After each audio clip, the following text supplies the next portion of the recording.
Mônica Bergamo hoje fala sobre problemas do governo no Tribunal de Contas da União e que já afetam a relação do governo com o Congresso Nacional. Que problemas esses, hein, Mônica? Bom dia. Isso, bom dia a todos. Sheila, a ministra das Relações Institucionais, a ministra Gleisi Hoffmann, avisou ontem ao presidente da Câmara dos Deputados, Hugo Motta, que não vai pagar cerca de 1 bilhão de emendas de comissão aprovadas pelos parlamentares. Esse desembolso estava previsto para essa quinta-feira, para ontem, não saiu, não vai sair tão cedo. Isso deve frustrar muito os parlamentares e aumentar o descontentamento com o governo, que já enfrenta, como a gente tem visto, dificuldades para aprovar suas propostas, especialmente na área econômica e especialmente para ter mais recursos no ano que vem, no ano eleitoral. Então, muitas propostas sendo derrotadas e essa questão deve afetar ainda mais a relação do governo com o Congresso, né? Esse pagamento foi suspenso por recomendação da Procuradoria-Geral da Fazenda Nacional, né? Quem disse isso para ela, quem passou a informação para ela dessa recomendação foi o secretário do Tesouro Nacional, Rogério Seron. O que eles falaram para a ministra, Sheila? Que é um risco liberar os recursos diante do posicionamento de ministros do Tribunal de Contas da União sobre o cumprimento da famosa meta fiscal pelo governo.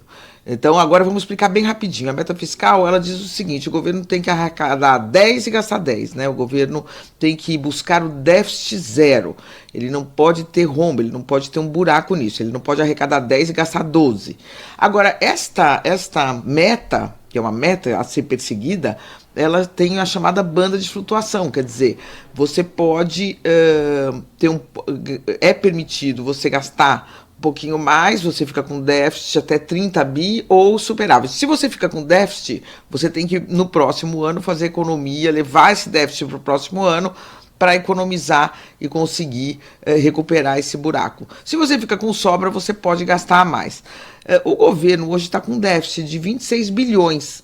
O permitido é um déficit de 30 bi. Então, no entendimento do governo, ele está dentro da lei, pode gastar, né? Mais ainda. Mas o Tribunal de Contas da União está falando que não, que há outras leis que dizem que tem que ter o déficit zero, tem que chegar no fim do ano zerado.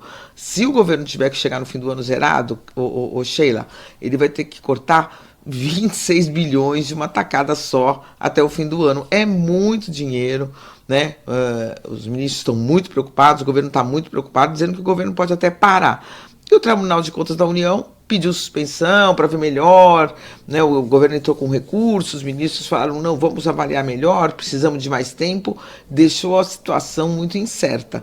Então o governo já está, só que essa incerteza já gera uma insegurança e já está levando o governo a pisar no freio nos gastos, Sheila. Pois então, é. Vamos ter problemas por toda parte se isso prevalecer. Agora, o déficit zero, Mônica, ele é uma utopia? Porque, dada a realidade de hoje, tá, das contas do governo, das contas públicas, ele é uma utopia, ele parece distante, né? Mas é uma meta a ser perseguida. Então, se chega no final do ano e você não consegue, tem que frear. Não pode liberar emenda, não pode investir, não pode fazer nada. Tem que segurar para você zerar. Dá para zerar.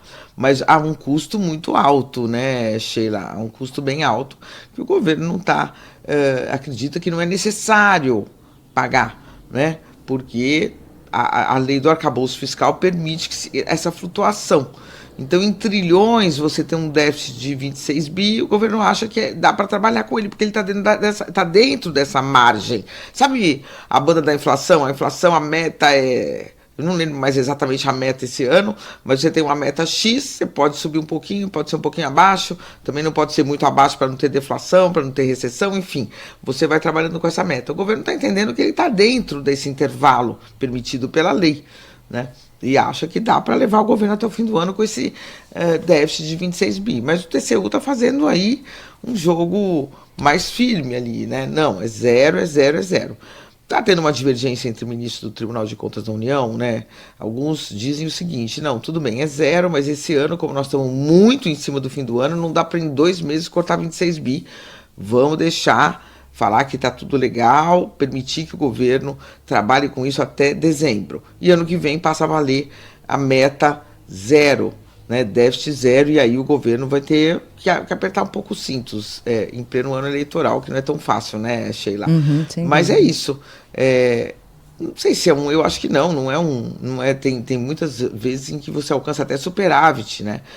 Isso depende da arrecadação, frustração de arrecadação. Às vezes, imagina-se que a economia vai se comportar de um jeito, que alguns setores vão se comportar de determinada forma, vão ter determinada performance, isso vai gerar receita. Às vezes tem frustração dessas receitas.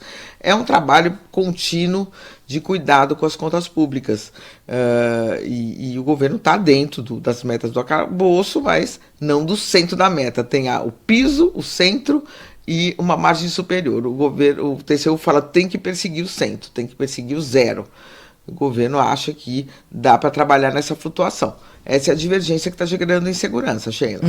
E a respeito da inflação especificamente, meta era de 3%, teto da meta 4,5%, mas a expectativa é que fique em algo em torno de 4,7%. Agora, a Gleice Hoffmann já tinha falado que considera ilegal a decisão do TCU, né? Porque diz que a lei do arcabouço fala da meta da centralidade das bandas e que permitiria, portanto, a execução dessa maneira em relação ao resultado fiscal e que o TCU não poderia mudar o entendimento da lei. É essa a briga, é disso que se trata. Agora, Mônica, quando você fala dessa relação com o Congresso Nacional, essa decisão relativa às emendas de deputados e tal, ela pode complicar, como você falou, aumento do descontentamento com o governo por parte dos deputados, e o governo já vem enfrentando dificuldade para aprovar suas propostas. Que implicações isso pode ter já nesse curto prazo, hein? Pode ter diversas, né? São muitas as pautas. O governo, por exemplo, vai ter que recuperar. Aí foi derrotado na MP 1303, né? Que previa um aumento de arrecadação inclusive com bets, bancos e bilionários, como chamam eles. Já tinham tirado até bets para tentar facilitar a aprovação, não conseguiu, a MP caducou, então tem uma frustração de receita aí, e o governo já está estudando formas de mandar projetos fatiados para poder fazer essa taxação, né? Aumentar esse imposto desses setores. Então, imagina, com os deputados descontentes já estava difícil aprovar isso, um aumento de receita. Imagina com esse descontentamento, os deputados podem forçar o governo a cortar ainda mais, a enxugar mais os seus gastos para o próximo ano. Agora, isso os afeta também, é com isso um pouco que o governo conta, né? Bom, se for para apertar cinto, não vai apertar só o do governo, né? Não vai apertar só o do Ministério do Bolsa Família, não vai apertar só do Ministério das Cidades, não, vai apertar os cintos também dos próprios parlamentares.